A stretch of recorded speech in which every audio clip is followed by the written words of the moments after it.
What's up, Headless Horde? Welcome back to the channel. So today I want to talk a little bit about how to take out a Funko Pop, fold the box, and ship it in so you can get a nice little autograph on there.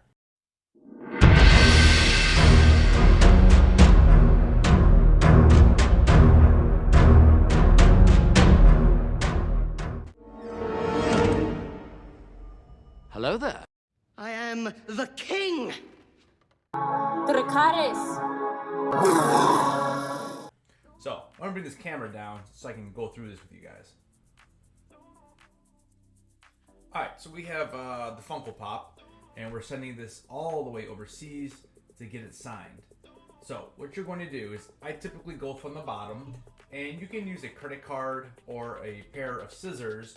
Just be careful, obviously, not to use the sharp end toward the box. And I'm just going to kind of pop it underneath there, and I'm just going to kind of give it a couple jerks, and that will help us get the pop out. If it does happen to stick, just go ahead and slide it on the other side and do the same. And like so, it should pop up. That way you are not getting that crease in that middle section of the pop. So very carefully, all you want to do is uncrease the folds. We're going to slide the old Funko Pop out. Don't forget to take the backing out too if it does have it. This one does not have it. And we are going to set this aside for later when we get the pop back. What we need to do is we need to do the same thing for the top, because we do need to fold the whole thing. So I'm going to do the same thing I did earlier, making sure I'm not using the sharp end toward the box. And we're just going to kind of pop it out. And again, if the whole thing doesn't pop out, just go ahead and do the other side a little bit as well. Sometimes you gotta give it a little squeeze to get that scissors underneath it, but typically with the credit card, it'll just slide right underneath it pretty easily. All right, so we have the pop out. We have not damaged the box. So the next thing we want to do is fold it. Now there's actually a couple different ways you can do this. All right, so we have the Funko Pop out of the box. So what we're going to do is we're just going to press it straight down, just like so, and try to make it as flat as we can. And now sometimes what I see people do is you can do it this way. I'm gonna go ahead and tuck the top of it back in before I actually flatten this. And what I'm doing here is it's actually gonna make it just a little bit smaller. Now what you have to be careful of here is when you press this box in, you wanna make sure you unflatten the tab. So when I do this, I want to make sure it's flat. And then I'm going to do the same thing for the other side. Again, you can't really undo it yet because it won't fit into the box. So once it gets inside, then this hand, just be careful not to damage the sides. I'm just going to use this hand to flatten. So as I press down now, you can see that the folds are both inside of the middle of the box. So the reason why I like doing it this way is just because it will keep it flat, and I'm going to show you how to keep it flat. And what's going to happen here, it just makes it easier in a smaller package. Now, if you don't want to do it that way, the other way you can do this .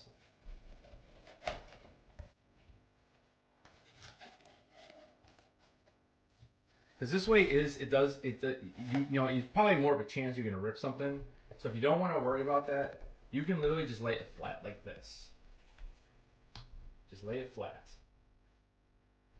And what you're gonna do is you're gonna take some paper clips and you're actually gonna paper clip over this. Now, what I typically will do, because I don't want to have any marks on the box, I'll take like a Post-it note,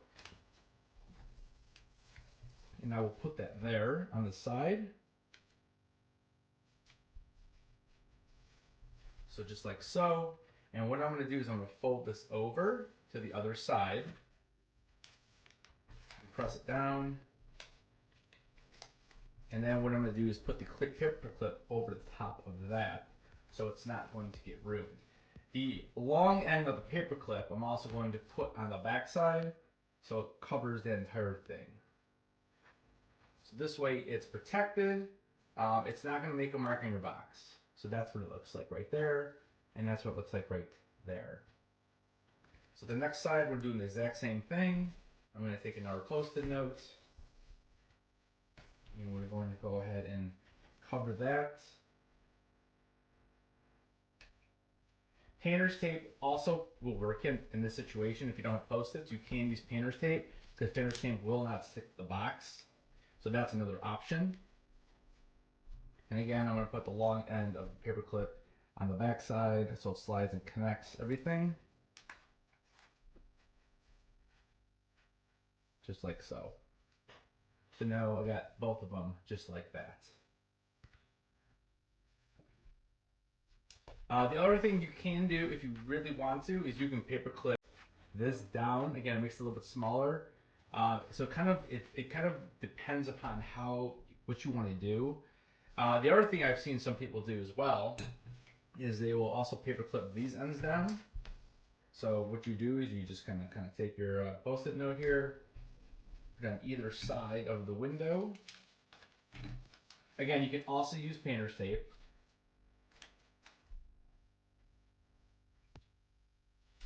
Just like that. And then what I'm going to do is I'm going to go ahead and paper clip these down onto these sides. Again, what you're trying to do is you're just trying to make it as solid as you can for the shipping process and for the handling process of the person who's actually going to be getting the autograph. Now, if you're doing this with a company, they're pretty good about it. You know, I've sent away quite a few of these, and they have never come back ruined or anything like that. So, you know, if you're sending it to a friend or something, you know, it's probably good to do it like this too. So now I have 4 paper clips, and there you go. And again, if you wanted to fold this down all the way, you could. I don't think I'm going to do that with this one. I'm just going to leave it.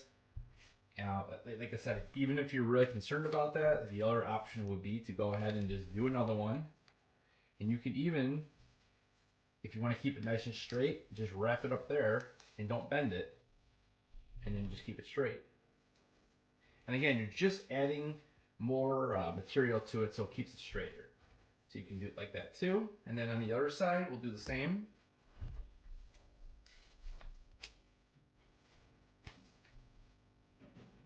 So again, I'm just going to put it right in the middle, fold it over, keep that nice and straight, that little lip, and throw this paper clip right on there. So there you go.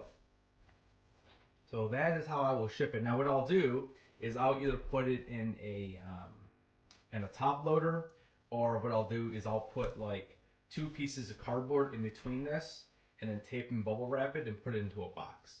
So you can do it either way. The only other thing that you'll need to do then, and you got to follow the directions on whoever you're sending this to, but basically I'll make another so basically all you got to do left now is take another post-it, and you're going to create a little card that goes like right here, and it'll explain, you know, usually you got your name, your email, order number, sometimes address, sometimes phone number, all that information, so they don't, if they misplace it, they know who it belongs to. I usually put the color of the pen. I actually draw a little picture of the Funko Pop box and explaining how I want it signed.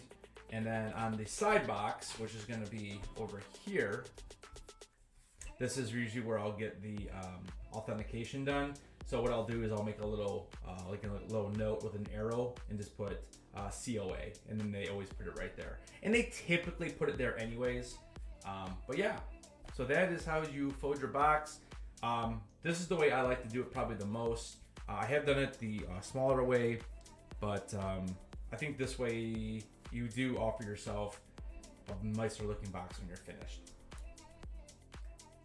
Anyways, let me know what you think. Have you done it this way? Have you done it some way different? Let me know in the comments down below. If you haven't already, don't forget to smash that like. Subscribe to my channel if you enjoyed the content. And I will see you guys in the next video. And like always, don't forget, keep those eyes on.